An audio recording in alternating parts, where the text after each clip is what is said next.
Welcome to the fourth interview of this year's Zero Waste Month campaign. So make sure that if you're online with us, whether on Zoom or on YouTube Live, or even if you're watching later, share what you learned today. Share the things that have inspired you with the hashtag Zero Waste Month. Tag us, Race to Zero Waste, if you want us to see it too. And we're here to share with the world, right? Share our knowledge, share our passions about zero waste and sustainability and sustainable farming. And that's the topic for today. I'll introduce myself first. I'm your host, Hayden Sloan, Strategic Director of Communications of Race to Zero Waste. I use she, her pronouns. And if you haven't seen me before, then you've missed the other interviews that we've done. So please check those out. They're on our YouTube page under the live tab. So you can check out those past streams. And we look forward to seeing you again on October 31st for the final interview for this year, which is on incineration. So we're excited to talk about that important topic as well. And now I'll pass it to my colleague Daniella to introduce herself, and we'll get into our interviewees. Hi, everyone. My name is Daniella Menendez, and I am the Outreach Coordinator with Race to Zero Waste. I'll be helping Hayden moderate this discussion. Super excited about it.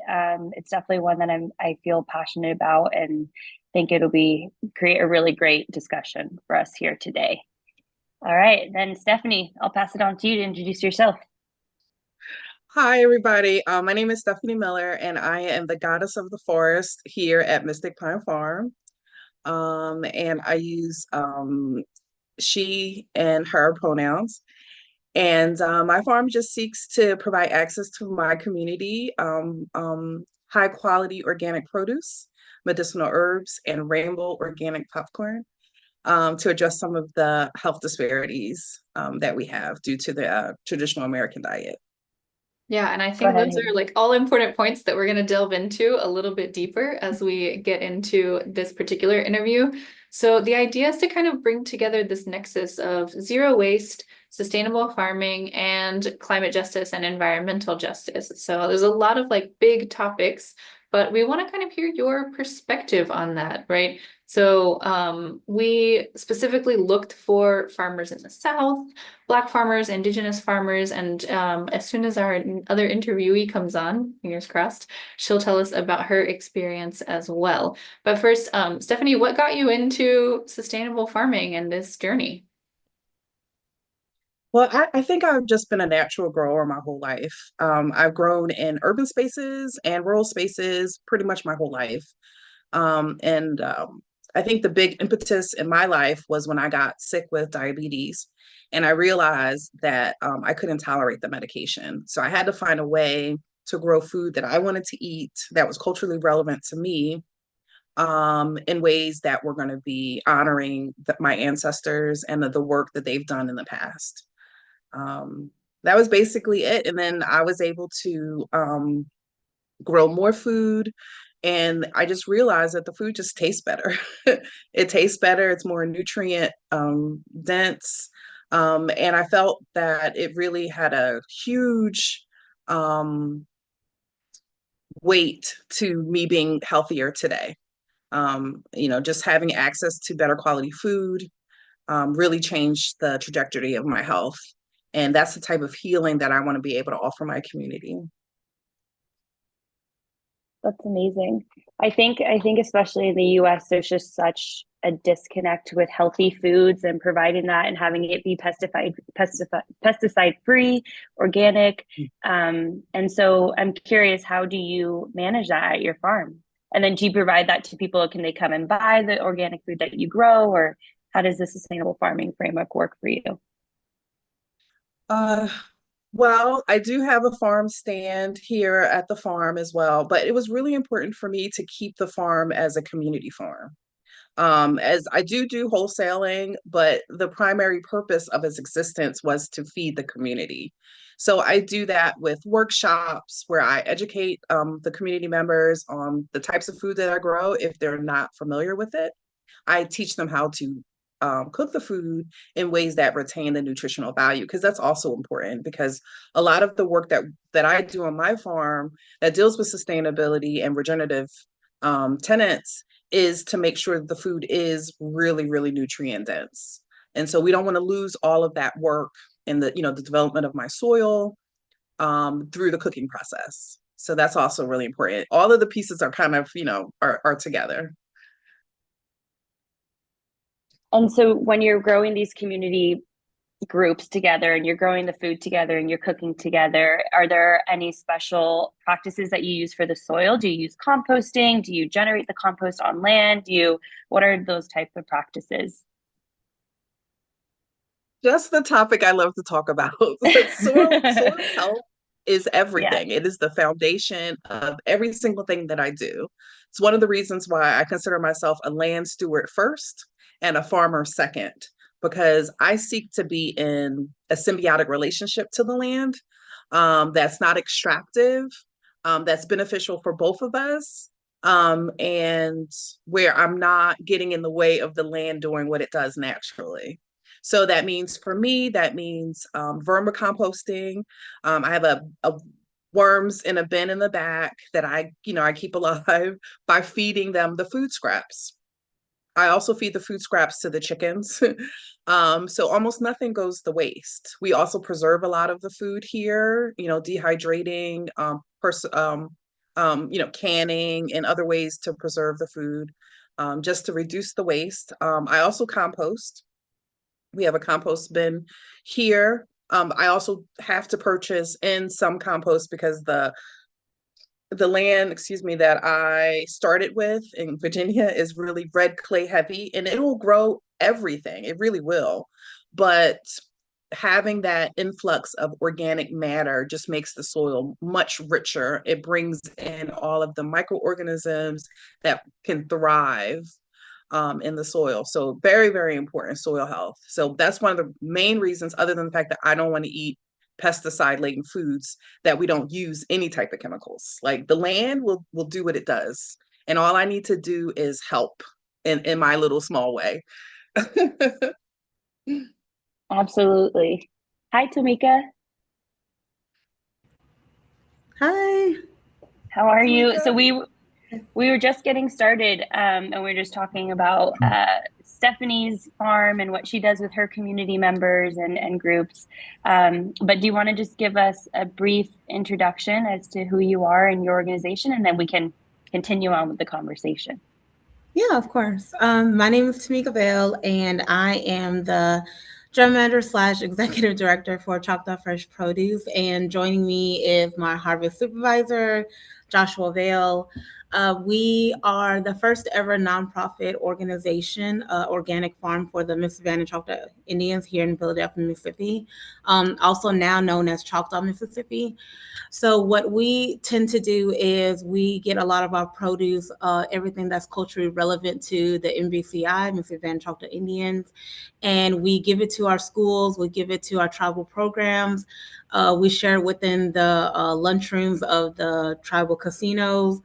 And with the certain funding that we just got, now we are utilizing our produce to do CSA types of boxes to all 11,000 tribal enrolled members for our area. So that is what we do. We grow from about, how many high tunnels? I want to say 16. We grow from 16 high tunnels that tries to, again, take care of all the children, the elders, and the programs here on the reservation.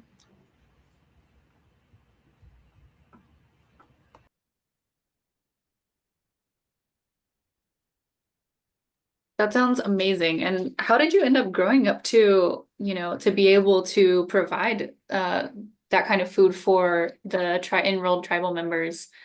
Because that's a lot of people. Yeah, it is. So we all come from various backgrounds. So we always have this method of saying Choctaw hands in Choctaw land. So at first it was not ran by any tribal members. So we wanted to change that narrative because we do come from a reservation that a lot of our elders speak more of our Choctaw language. So, and then a lot of course, our stories come from our elders that we try to incorporate into our program actually. So a lot of that is relearning the language, relearning how to take care of the land, and also relearning our cultural ways and food ways. So with that being said, We were getting a lot of, it first started off with Choctaw Fresh was getting, maybe doing like a small little CSA trying to start off. In time, they ended up partnering with the tribal casinos in which they were getting their produce from outside. So they wanted to change that up. They were like, okay, well, we have a organic farm on the reservation. Why do we not just go ahead and buy for them? So that's how we slowly started. And then in the midst of that, COVID had hit. And when the tribal casinos were closed, a lot of the tribal programs and employees were now at a stay at home protocol. We were in the midst of like, okay, what should we do with all these produce that we're growing off of? And we, with new different minds and all that, the whole CSA kind of impacted during that time. So with that, slowly, like families that lost loved ones, families that were actually hit with COVID, we turned it around and started making a small, like a 25-pound CSA box. And it ended up being something that, okay, hey, you know, we're investing back into our tribe. The tribe was investing back in us, that allowed us to grow to this capacity that we're at right now. And we kept building off of that. And then when the funding came out for the USDA local food purchasing agreement, we just took that idea and just expanded it even more by going from maybe anywhere from taking care of 100 tribal members to 500, then it kept growing. And so now we've made that where it has allowed us to get the personnel that we need, the vehicles that we need, because we do live in a rural area where there's no grocery stores near us. There's no farmers market near the reservation. So by being that, hitting those areas, being their hub, their food hub, taking care of the schools and all, that was our way of getting tapped into all of the tribal members as much as we can. Although it's very various, the fact that our reservation is scattered all around in the county. Also, we have some in Henning, Tennessee, which where we're located, Henning, Tennessee is literally 4 hours away. So I know that's going to take some time. You know, it's a work in progress to hit all 11,000, but so far when we've looked at our mark, we've had hit 60% of that. So we're making progress. It's just, again, we are on a tribal land that a lot of people, a lot of elders, we're not able to tap into them through social media and all that. They're still more equipped to using letters or by mouth. So those are things how we're trying to slowly grow in getting our word out and what the job that we're doing. That's amazing. I mean, I feel like you've already touched so many people and you've hit 60%. It's huge, right? So that's really fantastic to hear. And I think, you know, especially in the US, from a US lens, there's just such a disconnect and disproportionate effect of health, which is what we were talking about, healthy foods and connection to brown and Black communities throughout the US, right? There's just food deserts, et cetera.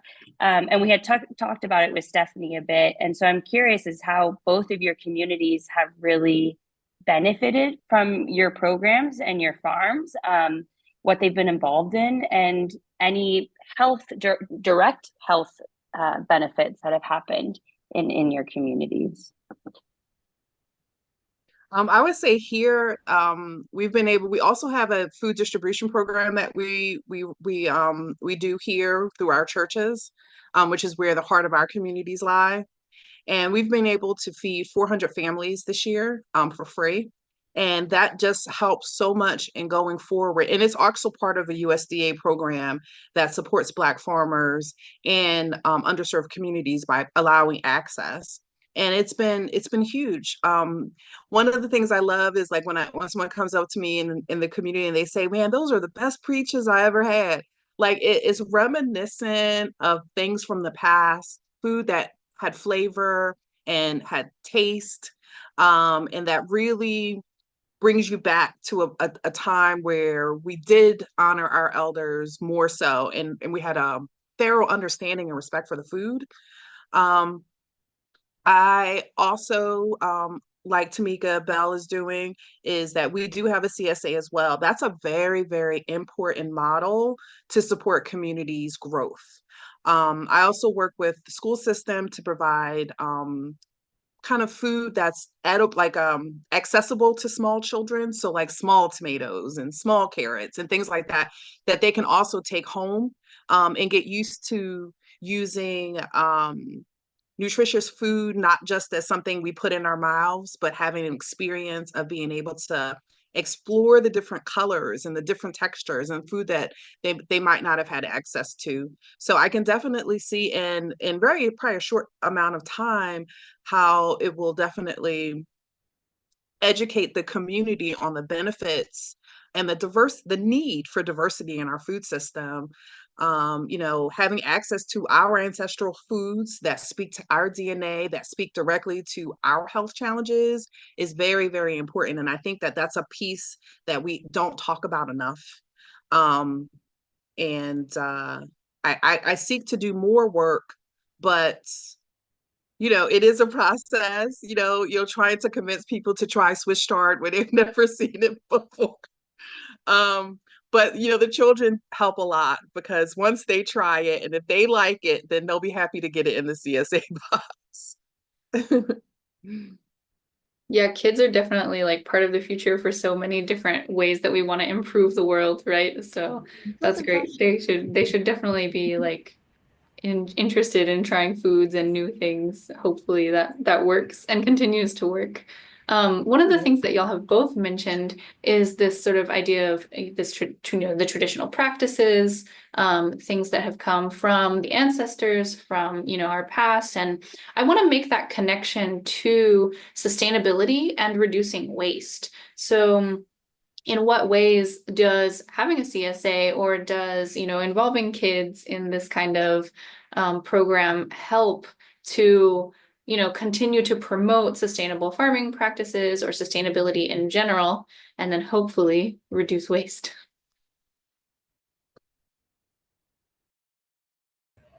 So I can kind of hit on that. So that was one of the things that we kind of faced as well. One of our biggest thing was to avoid food waste. So by doing that, again, we started tapping into areas that we knew that a lot of the health disparities were being impacted. So by doing that, getting our stuff into schools, programs, local groceries that were not Indian ran, but more so um, how our travel program works over here is, they have anything from assistance.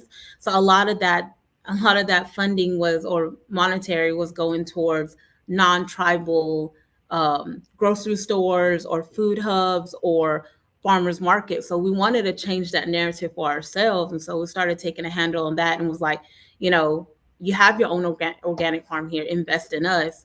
So by doing that, it has allowed us, like, again, to tap into our tribal, hospitals programs. So that has alleviated from us having going through food waste. But if we feel like there's an opportunity where there it's coming to that time, we have a tendency to actually donate to our sports, our athletic program, or to our elderly program.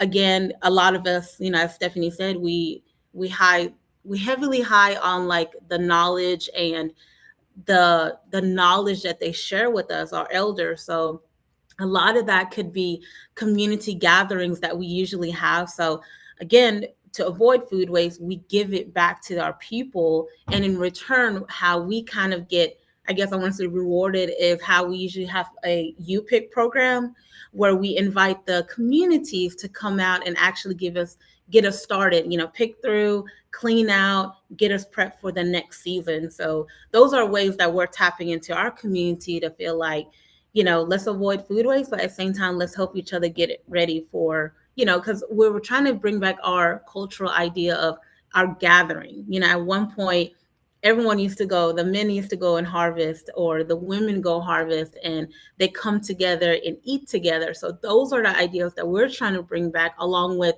a lot of the produce that we grow. At one point, those were used to color our baskets.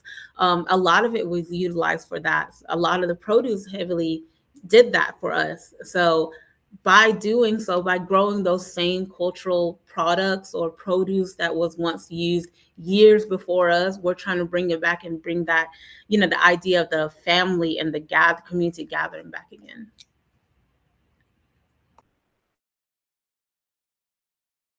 Stephanie, do you want to share a little bit about your answer to that question?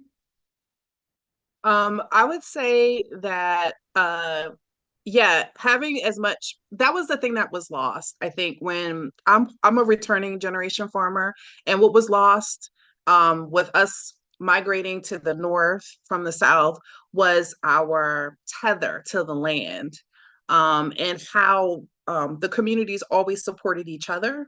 I hear stories all the time about how we never were hungry. We didn't have to buy things from the store. We would only have to get, like, my great grandfather, salt, sugar, and chicory. That is all he had to buy from the store. And those things, run deep. When my whole generation and my whole life, we always went to the supermarket and we're happy to choose from the two different, red tomatoes that were there. So with a lot of things that I like to do on my farm, I call it like rainbow color food, because the food was never meant to be a monocrop or a monocolor. All of the food that I grow here is colorful. Yellow peppers, purple peppers, the original purple carrot, or as original as we can get it.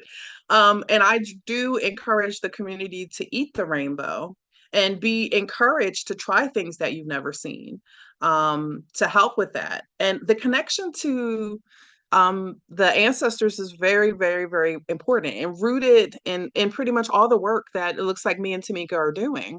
We're here to help our future generations while helping the current generation using the knowledge from the past generations.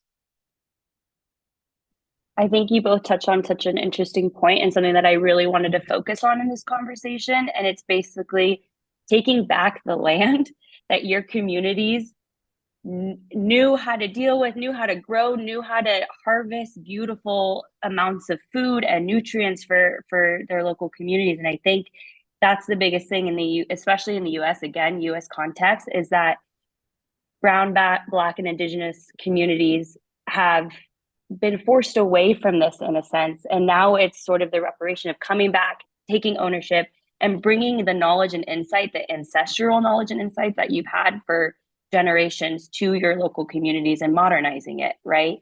And I think that's just such a beautiful thing. And so I'm curious, is how do you manage that lens within your community gardens and within your farming practices for sustainable farming?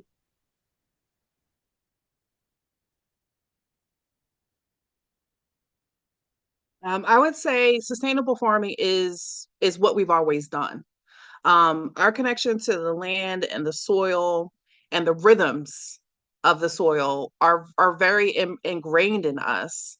Not having access to it has changed us as a people. So going back to the land, reclaiming all of the rituals and the traditions that made us a whole people is really important. Sustainability here looks like, we harvest rainwater to support certain gardens that maybe there's not access to rainwater there. We have chickens that are free to go around and do their business, which is wonderful because that helps with natural pest control. And then also, like, we're speaking about the waste, we definitely try to minimize waste, either giving it to, families that could use it. We also give it to the animals. We compost it. We use it to feed the worms. So there's virtually no waste in a system. And I like to call what we do is from the soil to the soil. So we try to do the whole life cycle with the stuff that we already have here. Like, I remember years ago when I keep the weeds. You let them grow, because how can I identify what is medicine if I don't know what the plant looks like? So having that, and then also harvesting what I can by what was already grown, which was given to me from the birds. So I think that coming to it from a place knowing how important the health of the soil is, and knowing that my work only is to support what the soil is already doing and not to impose my will on it. And I think that's really important. Like spots that are dry, they don't get wet plants. They get dry plants, plants that don't mind a drought. So just like simple techniques, composting what was already growing to capture those micronutrients to be able to apply them back to the soil later is also really, really important here on the farm.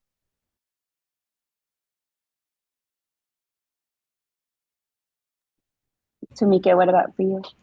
Yeah, same thing. I let Josh deal. I am the same way. As y'all could tell, I am more in the office. So I'm gonna let him answer that. Yeah. So, but as far as sustainable farming, I'll just hit on the certain changes that we've done politically. So how we are partnered heavily with our natural resource forestry area, and we actually have a different kind of food market that does its own thing. So again, we are partnered with the tribe, but also we're our own kind of private entity ourselves. So by doing that, we've made this new agreement with them where we do a lot of tilling. The natural resource does a lot of tilling. So now we have it as to where if the tribal members want to lease a certain area within the reservation that is our land, they only can utilize it to farm with now. So before it was like, for any kind of usage for, extra room or housing and all that. Now we have dedicated to where certain things are for farming and certain things is for, residential home growing.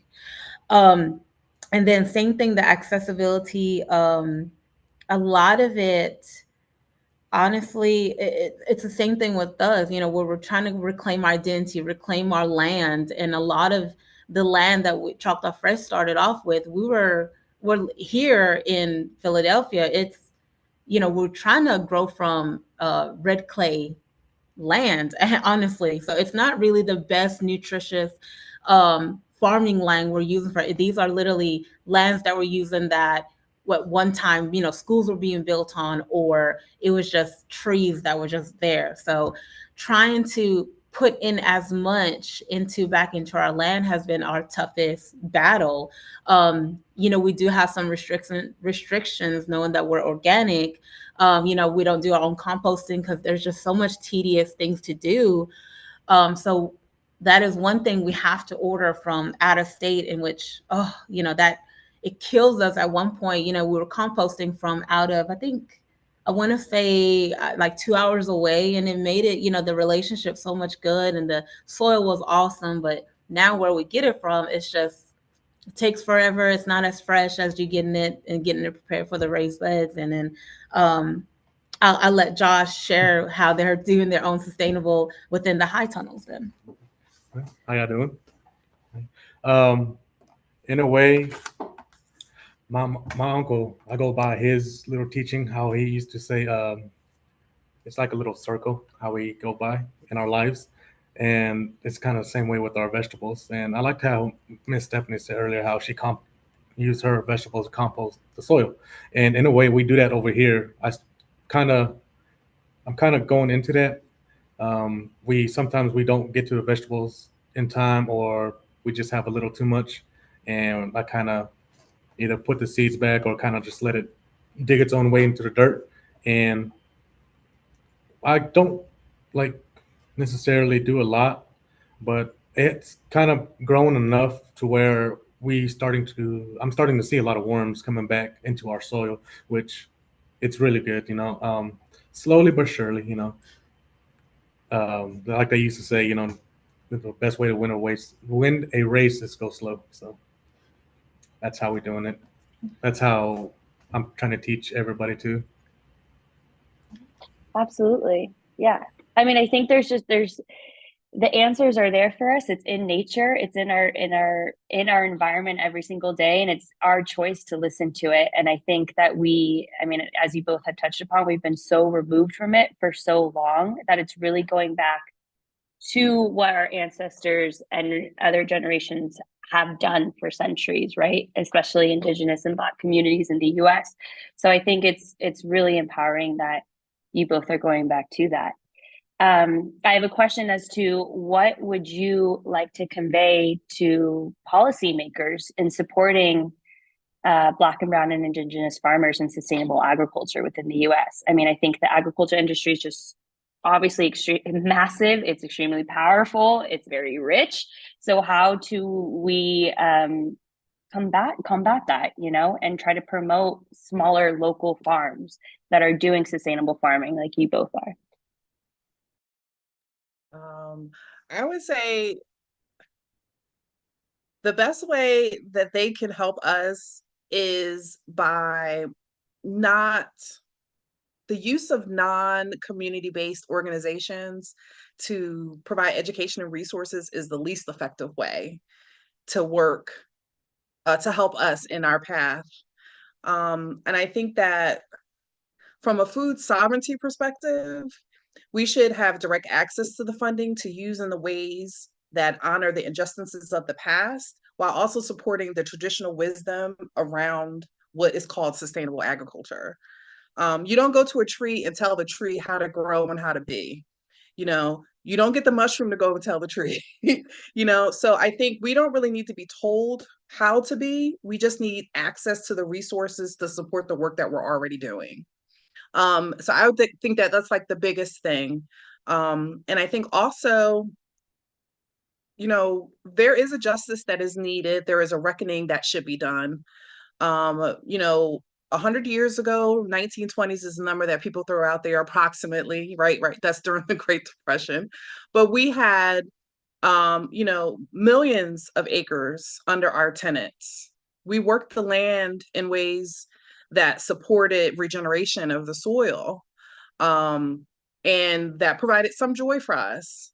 And I think that until things are rectified, it's always going to be a bit of a challenge because, you know, like even terms like socially disadvantaged. Well, we wouldn't be socially disadvantaged if we had the same equality given to the other farmers. So we need to change the terminology to support what actually happened. And as opposed to putting us in categories that also continue to devalue us as a people. And I think that that's something I hope for in the future. So like less third-party community organizations and more organizations that are based with the people that need the resources to do the work that they're already doing. I would definitely say that. And I think they have to change the way they go about things. Some of the paperwork is really intrusive. It's very convoluted. And it also speaks to the fact that they haven't adequately supported not only the BIPOC farmers, but just the small farmers in general. And a lot, you know, in the 1920s, there were a lot more small farmers doing the work, the day-to-day work. And I think that does with two things. It helps the community understand the actual cost of the food, right? Because people don't understand, well, why is that tomato cost this when I can go to the market and get it for this? That's because the USDA has not, because a lot of the labor is somewhat undocumented, and they're not being paid adequately. So the bottom numbers don't adequately reflect the actual cost of growing the food. And unlike large farms, small farms do not get wholly subsidized by the government. So the work that Tamika is doing, that's their work, you know, that's their sweat, their tears. And it needs to be that they have access to the same resources as bigger farms that support other communities. Beautifully said. Tamika? Well, I don't know how I can follow that because Stephanie hit every point that we, you know, what we go through. So I guess I'll kind of speaking on the travel side of it. A lot of it, you know, I feel like personally, we're in the South, we're socially disadvantaged, and a lot comes with the dialects that we come from.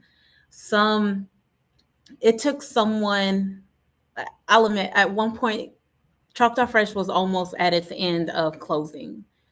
We had people in there that never could give us the right resources or the technical assistance that was needed to run how a farm should look, and also access a lot of these fundings that it took another person or a lot of people with education to come in and help us, guide us in getting it to where we are.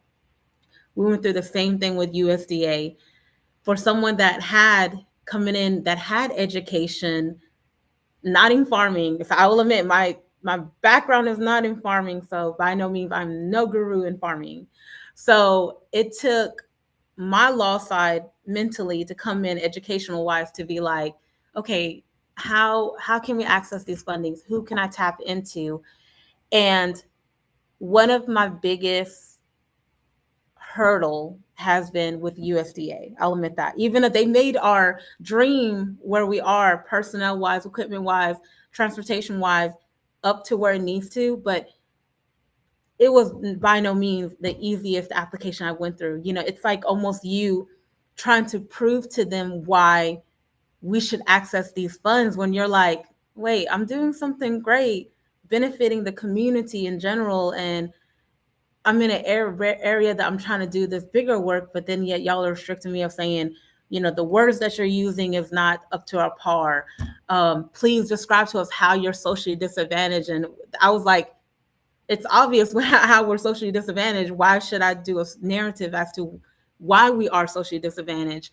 And on top of that, there's so much restrictions and so much reporting why you're using the money to do this. And same, it's that tedious paperwork. So it had me to the point of wondering, like, why am I going after these big grants that they say, oh my God, there's so much funding here and there, and yet you're so limited, like, but you have to go through all of this, you know, before you can access these funds to, you know, do your dream work. So accessibility, having someone there that looks like us to help us, like, or at some point represent us and speak for us as to why we're not able, tribes are not able to access a lot of these funding. A lot of people can be like, oh, there's so much funding out there, just go after it. But people never understand that a lot of that we don't understand what's going on, and there's so much restrictions on the tribal side that we cannot do with the state. So those are some of the, I want to say some of the things that people don't consider on the tribe for us, what restrictions we have to follow in the state, but yet also on the tribal policy ourselves that we have to go through before we can access certain funds.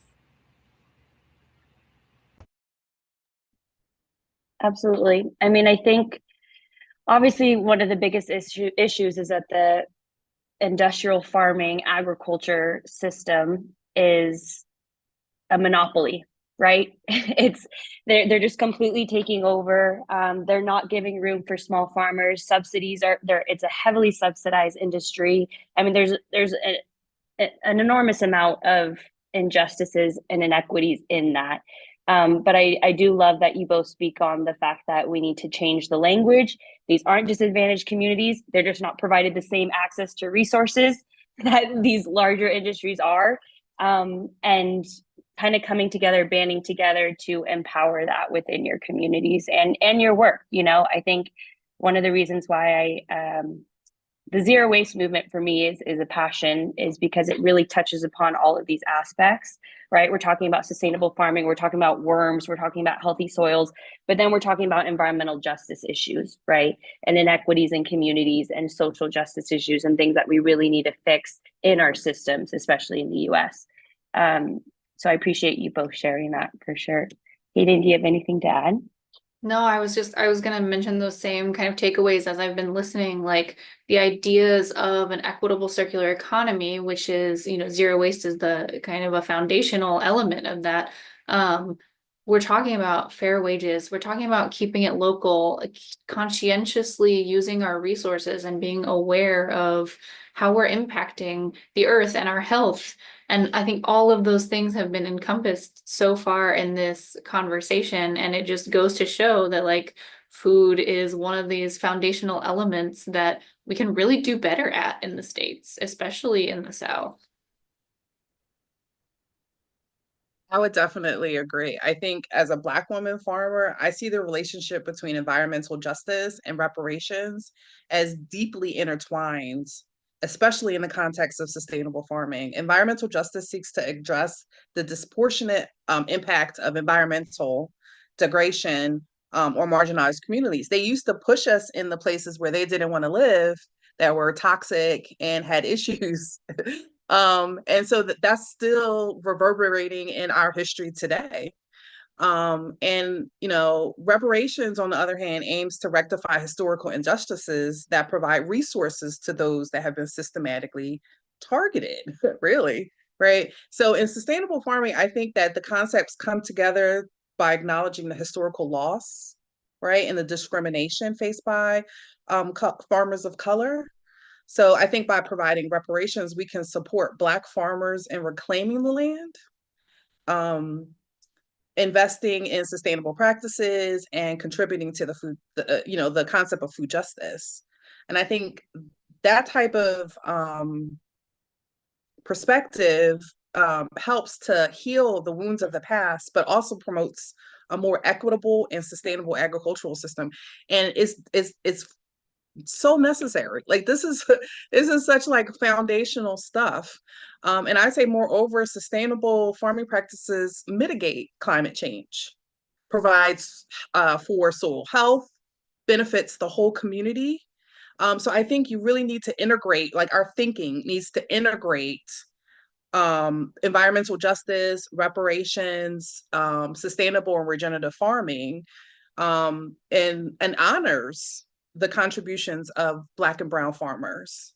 That work that we have done always contributes to a healthier future for everybody. So we don't just do it for us, we do it for all of us.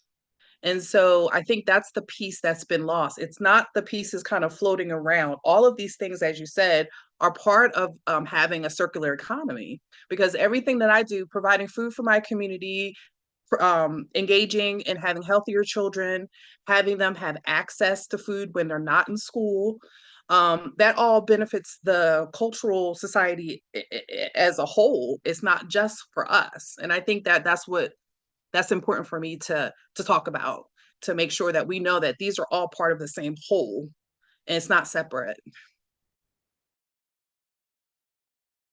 I'm really happy you said that, because I feel like that was my entire purpose of this conversation. So I'm really happy you touched upon that. Tamika, what about for you? Yeah, I agree with Stephanie. And that should have been one of the biggest things I should have hit on. Why, although we have the title Choctaw Fresh Produce, why we decided to become a nonprofit entity. We were bound to a lot of restrictions, and coming from somewhere, you know, although it's almost like the reservation, we're taught to confine to ourselves and lean on each other, but then we wanted to change that narrative and be like, why can't we lean on other, like, exactly, you know, other BIPOC communities? So because of partnering with other BIPOC communities, we have, that's the mark that we're able to hit, that 60% I was talking about, because we share the same passion, we share the same knowledge. Why not put our heads together? Exactly, integrate and feed both of the communities, you know? So we tend to do that without restriction, with the tribe. Now I can go to a Black farm and be like, hey, do you need collars? Okay, we got some, and vice versa. So I agree with you, Stephanie. Those are things that we had to do to show. Basically, we had to be a model for our reservation, our tribe, to be like, hey, it's okay to share your knowledge, help each other, help each other's community, so that everyone exactly have that same accessibility. Because if we start being like, okay, you're there and we're here, we're never going to get to our goal. So if we start putting those mindsets together and putting our communities together, yeah, you can see a very impactful change within. So I agree with you, Stephanie. Yeah, there are definitely like connections that we can make. Hopefully this is a new connection now that y'all have made. But I think, yeah, it's a really interesting thought how we say like, yeah, keep it local, stay local. And some people, you know, some communities really take that to heart and then become like too insular. And then some communities just flagrantly go beyond that, and we're like not local at all. And I mean, look at our international economy now. Like something is harvested in Colombia and produced in manufactured in China and then brought to the US. It's like, well, is this really necessary?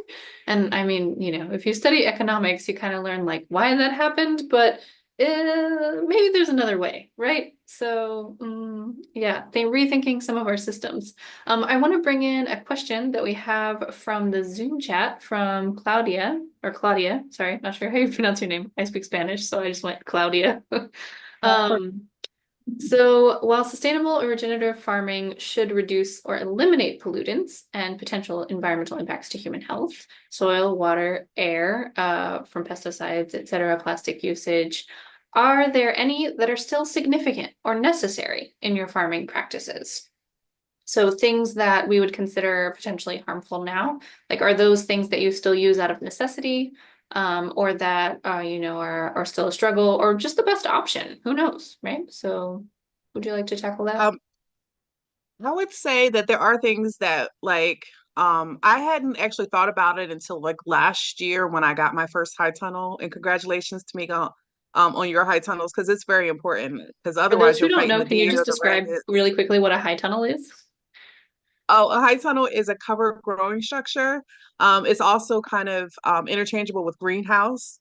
And they're usually about 30 feet long, 30 feet wide by about 100 or 96 feet long.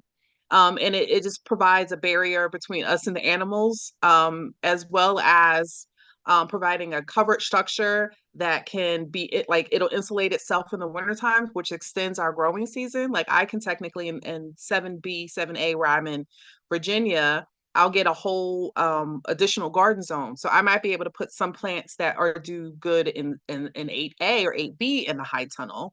I'll be able to start my tomatoes in like February. And so, and even now to this day, I have beautiful tomatoes, plants super healthy in the high tunnel, still producing tomatoes. And it's, it's the end of October. So that type is it's really necessary for small farms. Because we are small, we don't qualify for a lot of crop loss programs, and so small farms get affected a lot more when we get crop losses due to insects or pests or animals. That happened to me for multiple years.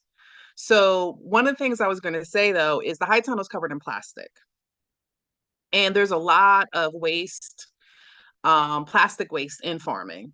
And so, trying to find ways to mitigate the plastic use in farming is definitely something that I've been thinking about in the work that I do, because, plastic doesn't go anywhere.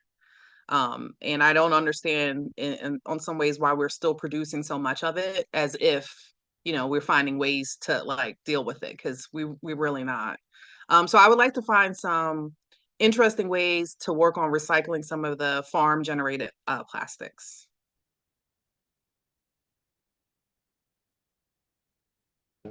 Go ahead. Miss Stephanie, one of the things that we do with the plastic that we take off our tunnels is we sometimes put it on top of our rows and kind of like staple it to the ground and let the sunlight beam on it, and it'll kind of like recycle the soil as well. Thank you. That's a great idea. I think ours is the same thing. It's mostly, of course, as I said, we have 16 high tunnels. So with that, we do battle plastic. A lot of the things that we also, I want to say we battle here is now that we've changed over to as far as like fertilizing with fish guts. I want to say a lot of our alleviation from anything healthy wise with us, again, with the organic matters of how we should follow, what guidelines we should do. And so a lot of that has restricted us from using a lot of plastic or certain things that could be harmful to the environment, to the land. So again, even though organic is something so tedious to follow, and we finally made it to our highest tier in organic certification, I think a lot of that helps us to assure that we're not having or we're not incorporating anything unhealthy to the land and to the people and to the intake of the food. So that's what we're doing. Thank you for your answers. They're excellent. I think you're on the point on plastics. I just visited 2 farms in Oklahoma, and I was surprised to see obviously the use of high tunnels, which are very efficient and they're needed, obviously. But in my mind, I was thinking how for those farms to be able to recover that plastic and not put it into use that would eventually contaminate the soil. And I even noticed that some plastic was being used for cover cropping, cover the crops that were obviously in process. And for me, that was also a question: how is that not an impact to whatever you're growing? So I'm glad to hear your answers, because I think if we want to incorporate those organic and regenerative practices, we need to be mindful of those, potential pollutants. Thank you. And I would just like to add to that, like, I'm also a value added producer because small farms, that's something that really helps us provide resiliency to our farming businesses.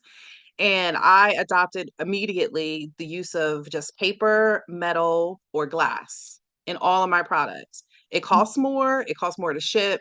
It's a bit of an issue, but its benefits on non-plastic use is tremendous. As a healer and a medicine woman, I don't want to give you things that are going to cause harm to you.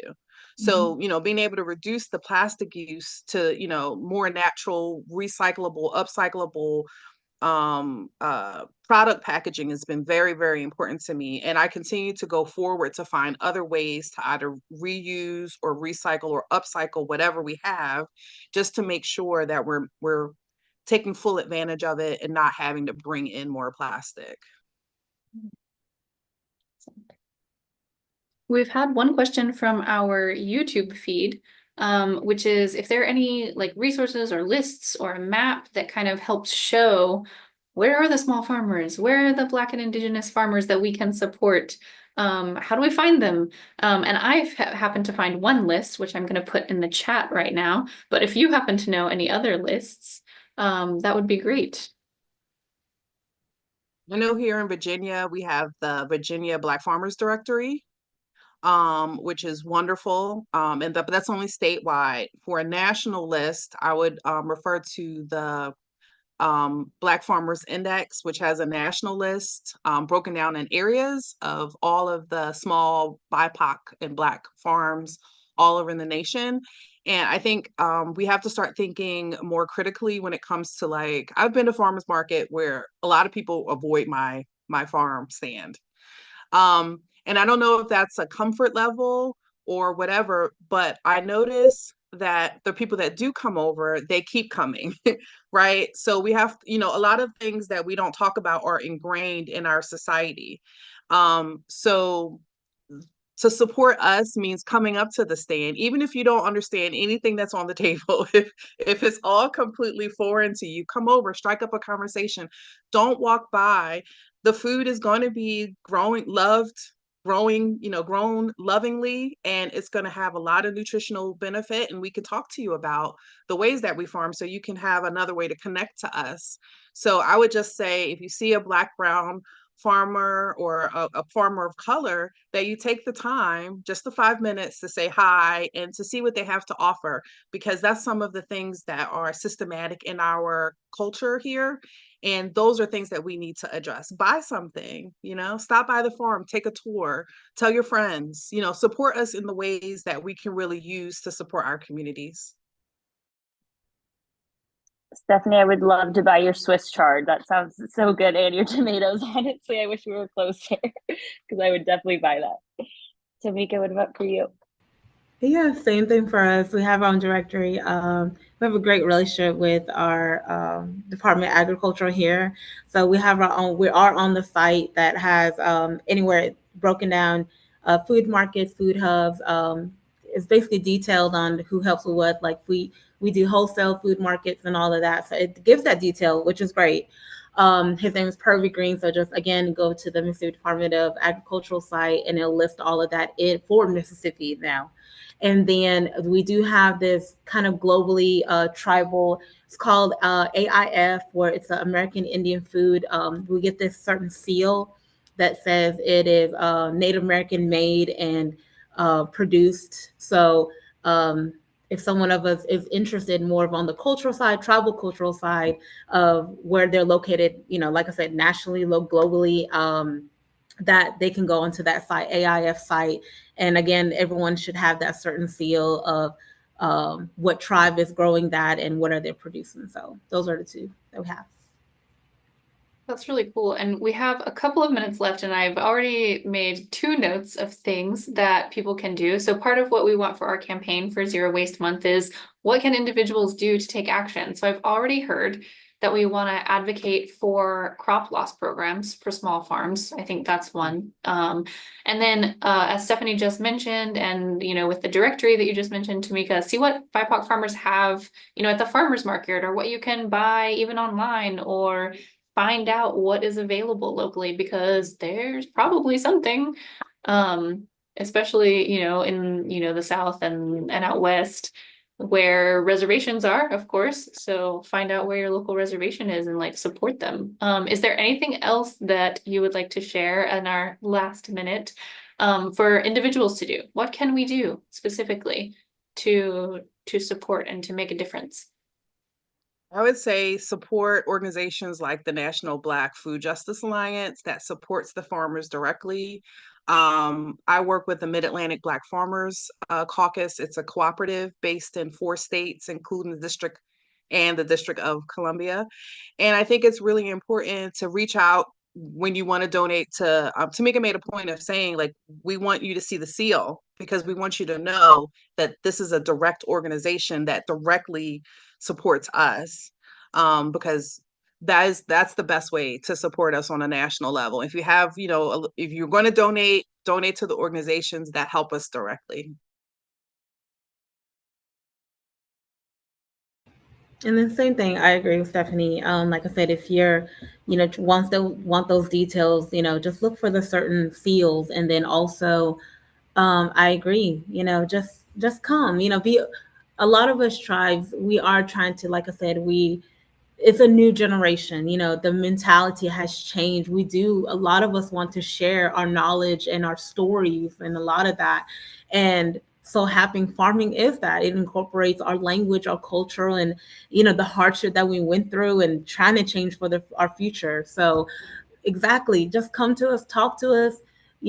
That's the way of our communication on our reservation or in the tribe in general, is like food is how you communicate and you talk to one another and gather with one another. So please, take the time to learn the farm, what it takes, the hand that prepared it, because a lot of these, again, the funding itself, like everyone wants to fund the actual food, not the hands that it took to prepare to that food and take to the community. So yes, please just learn and be able to be open-minded. Exactly. We're the same way. Like everyone's like, what is Swiss chard? But it is so beautiful though.